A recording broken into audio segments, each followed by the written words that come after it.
কিরে অ্যাডাম, নতুন গাড়ির দোকান দিয়েছিস? খুবই ভালো। আমি তোর থেকে না 20 লক্ষ টাকা পাই, এখন 10 লক্ষ টাকা দে। ভ্যানম ভাই, 10 লক্ষ টাকা তো কয়দিন আগেই দিলাম, আবার 20 লক্ষ টাকা? একটু ওয়েট করেন ভাই, কয়দিন সময় দেন আমাকে। তোর এত বড় সাহস, তুই আমার কাছে সময় চাস? তোকে না 10 দিন সময় দিলাম, আমি তোর গাড়িগুলো সব ফাটিয়ে দিয়ে গেলাম। এই নে, 2 দিনের মধ্যে আমার টাকা আমাকে বুঝিয়ে দিবি, না হলে তোর খবর আছে। এই যে স্পাইডারম্যান ভাই, ভ্যানম আমার ভাইয়ের দোকানের সব গাড়িগুলো আগুন দিয়ে পুড়িয়ে দিয়েছে। আমি ওর থেকে প্রতিশোধ দিতে যাচ্ছি, তাই আপনার কাছ থেকে একটা হেলিকপ্টার ভাড়া করতে এসেছি। আপনাকে কি দিতে হবে আপনি বলেন।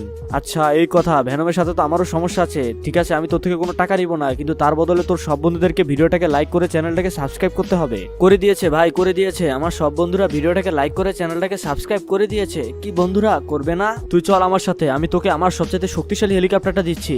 দেখ, এই হলো তোর হেলিকপ্টার, পছন্দ হয়েছে কিনা? তাড়াতাড়ি এটা দিয়ে ভ্যানমকে শেষ কর। আরে ভাই খুবই সুন্দর, এটা দিয়ে ভ্যানমকে মারবো, আপনি কোনো চিন্তা করবেন না। কিরে, তুই আমাকে মারার জন্য হেলিকপ্টার নিয়ে এসেছিস? তুই হেলিকপ্টার থেকে নেমে আয়, তোর সাথে কথা বলি। তোকে আমাকে কোনোই টাকা দিতে হবে না, অনেক দেরি হয়ে গিয়ে